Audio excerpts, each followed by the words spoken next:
नमस्कार साथियों, काशी के इंद्रमणि घाटों की कड़ी में एक बार पुनः आप सभी का स्वागत है। आप देख सकते हैं हमारे पीछे साइबेरियन पक्षी, जो माना जाता है हजारों हजार मील की यात्रा तय कर यहाँ पर आते हैं और गंगा की इस प्राकृतिक छटा के स्वयं साक्षी बनते हैं। ऐसा माना जाता है कि ये केवल और केवल इन सर्दियों में आते हैं और सर्दियों का मौसम पार होने के बाद निकल जाते हैं। अगर ये साइबेरियन पक्षी साइबेरिया से चलकर काशी की रमणीयता,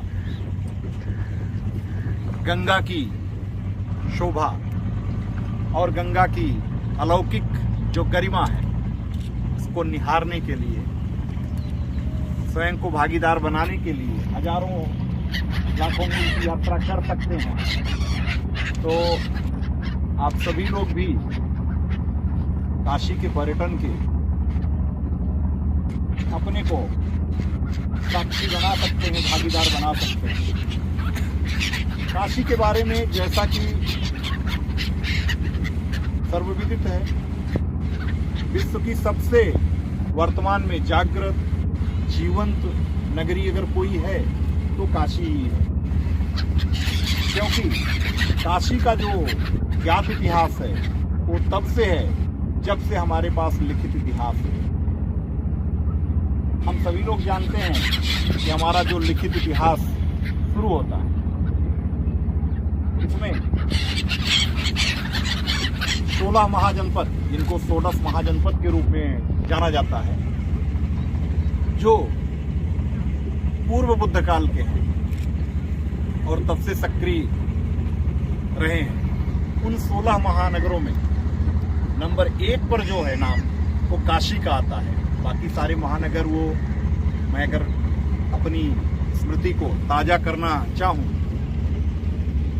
तो शायद ये 16 महानगरों की श्रृंखला में नंबर 1 पर काशी, नंबर 2 पर कोसल जो वर्तमान में अयोध्या है, नंबर 3 पर कुरु, नंबर 4 पर कम्बोज, नंबर 5 पर मगध, नंबर 6 पर मत्स्य, नंबर 7 पर मल्ल, नंबर 8 पर अवंती, नंबर 9 पर अस्मट, नंबर 10 पर अंग, नंबर 11 पर वत्स और नंबर 12 पर वज्जी।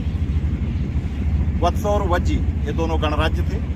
इनके अलावा नंबर 13 पर शूरसेन जो वर्तमान समय में मथुरा है, नंबर 14 पर चेद, नंबर 15 पर पांचाल और नंबर 16 पर गांधार। ये 16 महाजनपद आते हैं। इन 16 महाजनपदों में पहला नाम काशी का है। काशी के इतिहास को केवल यहीं से नहीं देखा जा सकता। आप और पीछे जाएंगे तो महाभारत काल में ये सर्वविदित तथ्य है, लिखित इतिहास में है। काशी नरेश की ही 3 पुत्रियां अंबा, अंबे, अंबालिका थी, जिनको गंगापुत्र भीष्म कभी अपने सौतेले भाइयों के लिए यहाँ पर स्वयंवर में आए थे और उनके लिए तीनों को अन्य उपस्थित क्षत्रिय नरेशों को पराजित कर विवाह हेतु ले गए थे, जिसमें बाद में अंबा ने भीष्म से शादी का प्रस्ताव किया। क्योंकि उन्होंने आजीवन ब्रह्मचर्य व्रत धारण करने की प्रतिज्ञा कर रखी थी, तो उन्होंने मना कर दिया। जिसके बाद का एक अलग इतिहास है कि कैसे उन्होंने तपस्या करके अपने शरीर को अंबा ने गलाया और कैसे अपने अगले जन्म में शिखंडी के रूप में महाभारत के युद्ध में गंगापुत्र भीष्म की मृत्यु का कारण बनी।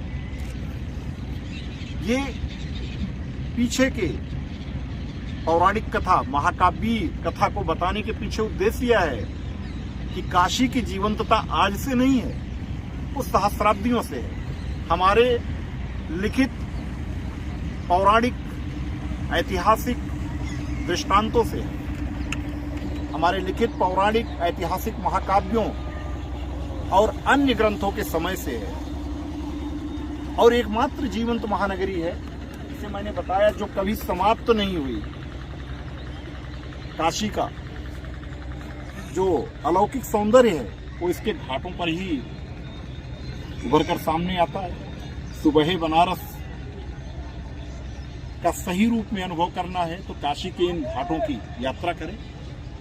आप चलते रहें, आप काशी के इन घाटों में पाएंगे 80 घाट कहे जाते हैं कि काशी में 80 घाट हैं, लेकिन वस्तुतः इनकी जो सक्रिय घाट है इनकी संख्या 84 है, जिनमें आदिकेशव घाट से लेकर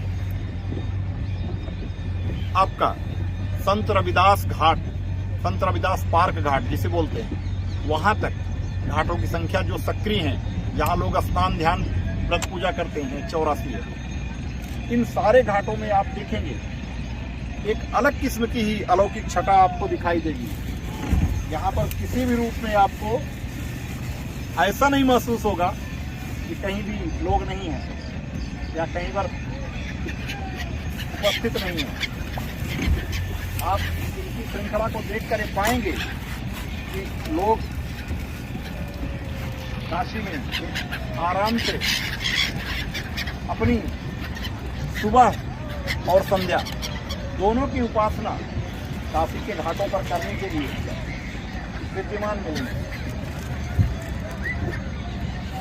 कहने का अभिप्राय ये है कि काशी के जो घाट हैं वो अपनी पौराणिकता, प्राचीनता और अपनी अद्वितीय छटा आज से नहीं सहस्राब्दियों से बिखेरे हुए हैं, और हम सभी इनकी इस छटा में कहीं न कहीं से इनके भागीदार बनकर अपने को बहुत भाग्यशाली भी समझ सकते हैं, और साथ ही साथ इनके बारे में आप देख सकते हैं ये साइबेरियन पक्षी, ये यहाँ पर घाटों पर एक अलग ही तरीके से विचरण करते हुए एकदम जैसे निर्भय भाव से प्रकृति के साथ जो हमारा तादात्म्य होना चाहिए इसको महसूस करने वाले भाव से हमारे आपके सामने दिखाई देते हैं।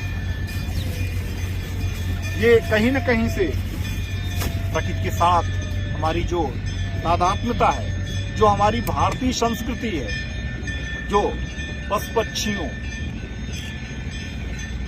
यहाँ तक कि वनस्पतियों में भी जीवंत प्राण का हमेशा संकेत देती है, जीवंत प्राण का हमेशा प्रमाण देती है, उसकी पुष्टि करते हुए ये काशी के घाट हैं, इनकी रमणीयता है, और हजारों हजार मील से चलकर आए हुए ये साइबेरियन पक्षी हैं। एक बार आप पीछे देखेंगे, भगवान दिनकर इस समय धीरे धीरे अब अपने पराक्रम की ओर बढ़ रहे हैं, यानी धीरे धीरे वो सुबह की अपनी ताम्रवर्णी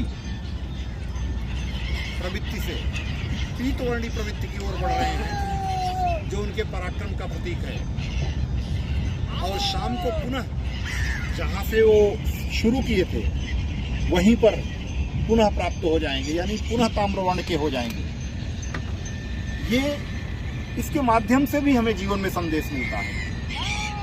इसके माध्यम से संदेश ये है कि भगवान सूर्य अगर अपने उदय काल में ताम्रवर्ण है तो अपने अस्त काल में भी ताम्रवर्ण रखते हैं, यानी महान पुरुष चाहे जय हो या पराजय, चाहे सुख हो या दुख, सब में समत्व भाव रखते हैं। उदेति सविता ताम्रः ताम्रः एवं अस्तमेति च संपत्तौ च विपत्तौ च महताम एक रूपता। ये कहीं न कहीं से शायद हमारे प्रकृति के साथ तादात्म्य रखने की जो भारतीय संस्कृति है उसी को जीवंत रखने की कड़ी के रूप में, हमारे मनीषियों की अवधारणा के रूप में ही ये संस्कृत का श्लोक कहा गया। और हमारी तो संस्कृति ही अयम निजः परो वेद गणना लघुचेत साम उदार चरिता नाम तु वसुधैव कुटुंबकम। अपना पराया मेरा तेरा से परे होकर पूरे पृथ्वी को अपना परिवार मानने की रही ये सनातन संस्कृति, ये भारतीय संस्कृति, ये कहीं न कहीं से हम सभी को एकाकार रखने के लिए, सब में समत्व भाव से ईश्वर का,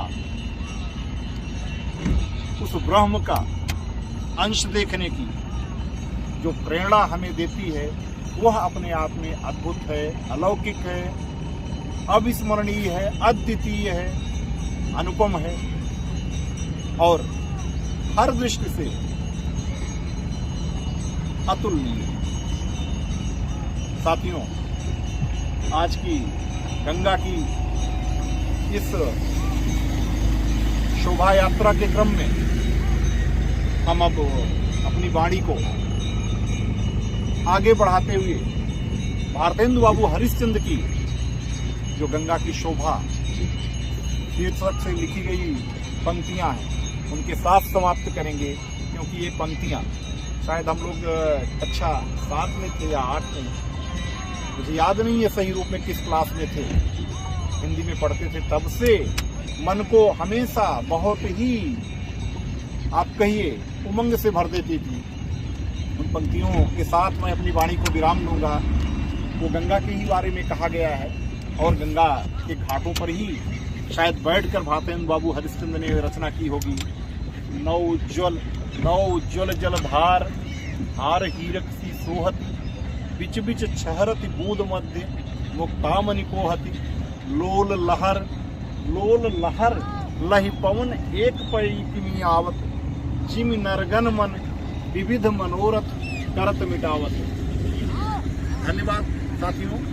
एक बार पुनः गंगा की शोभा, गंगा की अद्वितीय छटा और काशी की अद्वितीय आध्यात्मिक अनुभूति के साथ हम आपके सामने फिर आगे हाजिर होंगे। तब तक के लिए आप सबको बहुत बहुत धन्यवाद दोस्तों। जय हिंद।